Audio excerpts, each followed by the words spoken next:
يوم ما قررنا ننزل الزمالك عشان نعمل فيديو حلو ده اللي حصل.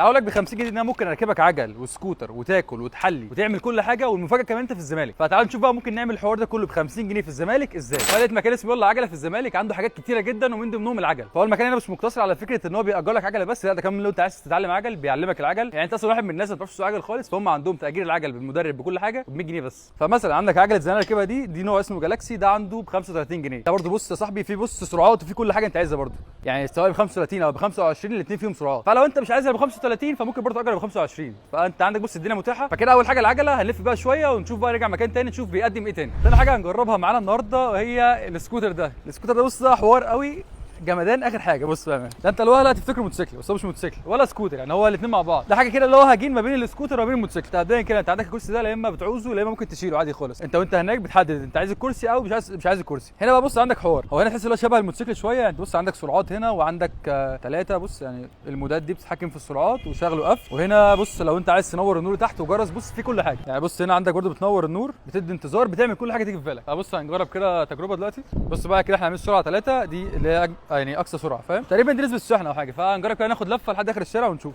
مش بطيء يعني. بص انت السرعه لا بص انت السرعه لا بتكمل لحد 37 ومكمله كمان يعني. بس لا بص جمدان اخر حاجه. ده بص هو في حوار بس ان اول ربع ساعه ب 40 جنيه وبعد كده كل ربع ساعه ب 20 جنيه. فانت تخيل ان الساعه ممكن ما تكملش تقريبا او ممكن 100 جنيه في الحدود دي يعني. فبرضه مش عندهم سكوتر وعجل بس، لا هم كمان عندهم سكيت لو انت عايز، وكمان عندهم تعليم وعندهم كل حاجه. فسيب لكم كده اللينك بتاعهم تحت في الكومنتات لو حد عايز يكلمهم، عايز يركب عجل او عايز يركب سكوتر او عايز يركب سكيت. كده لعبنا. فنيجي بقى للاكل. بص عربيه عم سمير هنا، تيجي بقى تقوم جايب لك طلبيه كده روقان اخر حاجه. سعر بقى الطلبيه دي كلها عامله 20 جنيه. نقعد ناكل كده ونروق الدنيا، بعد كده نشوف بقى نعمل ايه ب 50 جنيه. بص يا مان احنا يعتبر فطرنا الفطار اللي هو الشعبي العادي جدا اللي احنا كلنا عارفينه. فدلوقتي بقى هنجرب تجربه ثانيه ان احنا نفطر فطار على النيل في مكان نضيف، هو طبعا ستاربكس. وهنشوف بقى ندفع فرنج كام ونشوف الفطار هيعدي 50 جنيه في ستاربكس ولا لا. بص بقى جبنا كرواسون من عند ستاربكس. انت بتبقى اصلا قاعده جامده جدا على النيل، حرفيا ده احسن فرع ستاربكس ممكن انا كنت قعدت فيه يعني. دي الواحده عامله 40 جنيه، يعني بتعمل اصلا الاكل اصلا في المطعم الشعبي. فهنجرب بقى ناكل الكرواسون الاول، بعد كده نشوف بقى نطلع نتعامل هنعمل ايه بره.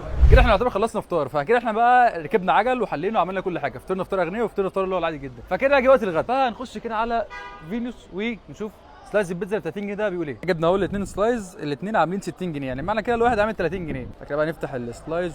اديني بصوا يا جدعان كميه رانش غير طبيعيه. بص يا مان انت عندك كميه رانش، هو بصراحه راجل يعني عارفنا وتوصى بينا جدا بقى يعني. بس ليفل الوحش حرفيا يعني. بصراحه الحقيقه اتقال صوص الرانش عندهم عالمي، والبيتزا الرانش كلها على بعضها عالميه. كفكره 30 جنيه حاسس ان هي حلوه يعني. انا حاسس ان انا باكلها لا هي لكمت معايا جدا. فكده احنا يعتبر لعبنا فطرنا. يعتبر كده انا بالنسبه لي لو كلت هنا بالنسبه لي اتغديت كفايه جدا كده، مش ناقص من غير تحليه. فهنلف بقى كده في الزمالك ونشوف ممكن نحلي بايه في الزمالك.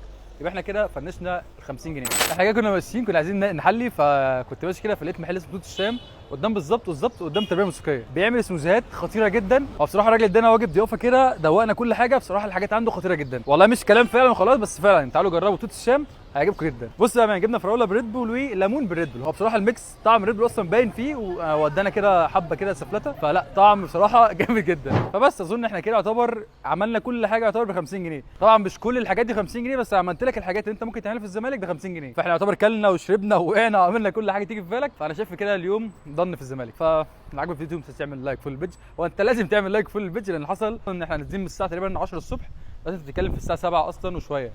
فانت من الصبح لحد دلوقتي بنصور فيديو. فالفول اللذيذ بتاعك كده عايزين نوصل ل 100,000 في وقت. بس كده سلام.